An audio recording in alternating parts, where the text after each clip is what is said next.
Il y a quelque temps, un de mes amis me racontait qu'il avait une collègue de travail qui ne vivait pas si mal le fait d'être confinée, mais qui était terrorisée à l'idée de reprendre le travail. Elle lui disait qu'elle avait peur des conséquences possibles du déconfinement sur sa santé. Elle se demandait si son entreprise serait suffisamment préparée pour faire face à ce risque, s'il y aurait suffisamment de masques, s'il y aurait suffisamment de gel hydroalcoolique, si les bonnes mesures seraient mises en place, par exemple celle de distance de sécurité. Ce sont évidemment des questions tout à fait légitimes et elles sont peut-être partagées par certains de vos collègues. Mais que faire lorsque sur beaucoup de points vous n'avez pas la main et que vous avez un ou une collègue très anxieuse et sans réponse satisfaisante à lui apporter? Comment pouvez-vous la rassurer? Comment pouvez-vous au moins réduire un petit peu son état d'anxiété? L'erreur serait de lui dire que tout va bien se passer, ce qui évidemment en l'état actuel de nos connaissances est un énorme mensonge. Non, la réponse est plutôt à chercher du côté de la philosophie.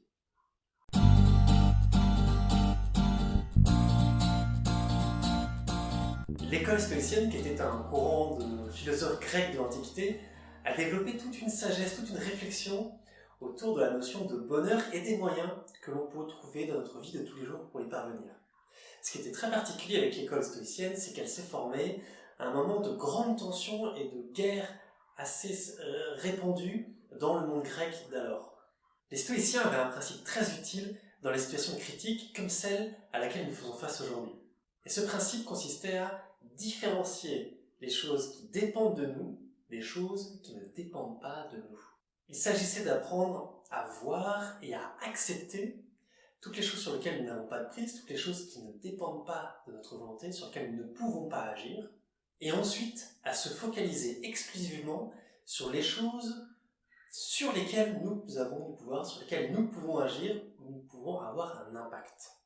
Vous remarquerez que les médias jouent exactement le jeu inverse, puisqu'ils nous montrent un ensemble d'informations sur lesquelles nous ne pouvons généralement rien faire du tout, au lieu de nous montrer, ce qui arrive très rarement, les situations sur lesquelles nous aurions un petit peu de pouvoir. Ce qui a tendance à nous donner un sentiment d'impuissance, à renforcer notre anxiété face au monde contemporain. Alors dans le cas de notre collègue, est-ce qu'on ne peut pas appliquer la sagesse stoïcienne et essayer de voir ce qui dépend de nous et ce qui ne dépend pas de nous, ce que l'on ne peut pas faire pour notre collègue et ce que l'on peut faire pour notre collègue. Alors ce qu'on ne peut pas faire, évidemment, on ne peut pas changer la situation sanitaire.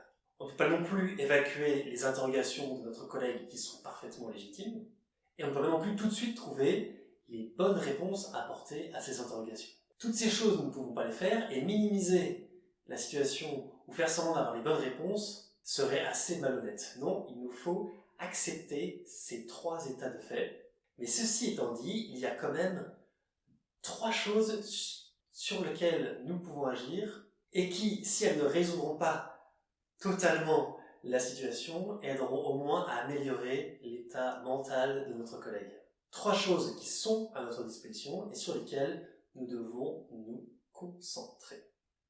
La première, c'est l'écoute active. Alors pourquoi l'écoute active? En soi, elle ne va pas diminuer le danger. Mais la plupart du temps, il est plus important d'écouter les inquiétudes d'une personne que de chercher tout de suite à les résoudre. Grand avantage, c'est que l'écoute va permettre à votre collègue de se décharger de ses émotions, et parfois on le sait, la peur d'un danger est pire que le danger lui-même. Et ainsi partager sa peur aide à mieux se préparer face au danger. Quelques petits conseils pour écouter de façon active. La première, c'est d'écouter vraiment, c'est-à-dire de ne pas réfléchir à ce que vous allez dire pendant que vous écoutez votre collègue. Concentrez-vous sur les paroles de votre collègue comme si c'était la chose la plus importante du monde en ce moment. Deuxième astuce, reformulez de temps en temps ce que vous dit votre collègue pour vérifier si vous avez bien compris et lui montrer que vous êtes bien en train de l'écouter. Questionnez de temps en temps pour aller vraiment au plus profond de l'inquiétude. Pourquoi ceci t'inquiète? Peux-tu m'en dire un peu plus? Quatrième astuce, idéalement, montrez votre visage. Ça permet réellement de rassurer une personne. Ça lui fait du bien. La visioconférence est recommandée si vous pouvez le faire, bien sûr. Et enfin, attendez vraiment que votre collègue ait entièrement vidé son sac pour passer à l'étape suivante. Sachez que certaines personnes ont besoin de plus de temps d'écoute que d'autres. La deuxième étape, c'est la refocalisation. Lorsqu'on est inquiet de quelque chose, le cerveau tourne jusqu'à trouver la bonne solution. Et si aucune bonne solution ne peut être trouvée, alors le cerveau continue à mouliner, et c'est ça qui crée ce profond sentiment d'anxiété.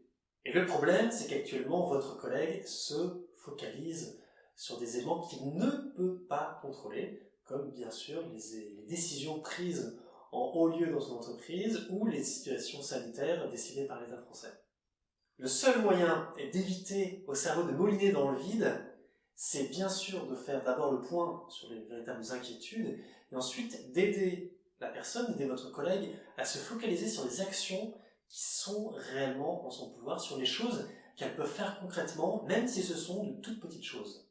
En gros, lui faire la même logique que celle que vous venez également de faire, à savoir reprendre la sagesse stoïcienne, se focaliser sur ce qui dépend de nous. Dans son cas, il s'agira de différencier ce sur quoi elle a prise de ce sur quoi elle n'a pas prise, chercher avec votre collègue toutes les situations qui sont possibles, toutes les opportunités qui existent d'action, de l'encourager à chercher des solutions pas seulement juste pour son cas, mais des solutions qui vont impliquer toute l'équipe. En effet, focaliser sur soi n'aide pas à diminuer l'anxiété, bien au contraire, alors que se focaliser sur l'équipe va vraiment aider votre collègue à se sentir utile et à sentir qu'il fait partie d'un ensemble, et ça va diminuer également l'anxiété. Et enfin, lui proposer de rédiger à partir de toutes ces réflexions une espèce de plan d'action que vous pourrez décider de faire ensemble et qui servira de proposition d'action concrète pour la reprise d'activité. Troisième étape de notre processus pour aider à vaincre l'anxiété, ou en tout cas à diminuer l'anxiété de votre collègue, et bien cette troisième étape, c'est de faire le partage à votre collègue de vos propres actions. En effet, en fonction de la discussion que vous venez d'avoir avec votre collègue, vous avez réussi à déterminer certaines actions que va faire votre collègue, mais également des actions que vous allez faire. Et c'est très important de signifier, de clarifier à votre collègue les actions concrètes que vous allez entreprendre par la suite. Ainsi, en faisant ça, vous allez montrer une forme d'assurance, vous allez montrer à votre collègue qu'il peut compter sur vous, que vous avez entendu ses inquiétudes et que vous allez agir. Mais ne faites surtout pas de promesses sur les résultats.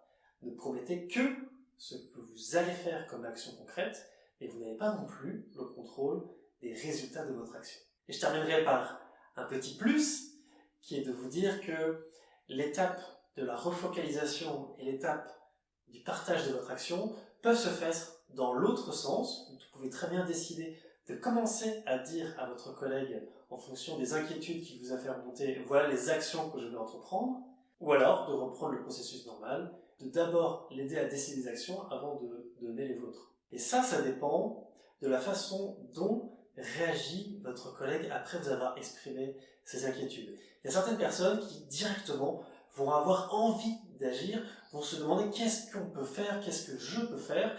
Dans ce cas-là, évidemment, vous partez tout de suite sur la refocalisation, vous l'aidez tout de suite à savoir quelles bonnes actions il peut faire, et ensuite, pour continuer à le rassurer, vous lui dites les actions que vous allez prendre. Ça, c'est la première méthode. Et la deuxième, c'est si votre collègue est plutôt passif et pas assez actif, il a d'abord besoin de voir que vous allez agir avant de pouvoir se dire que lui-même peut agir.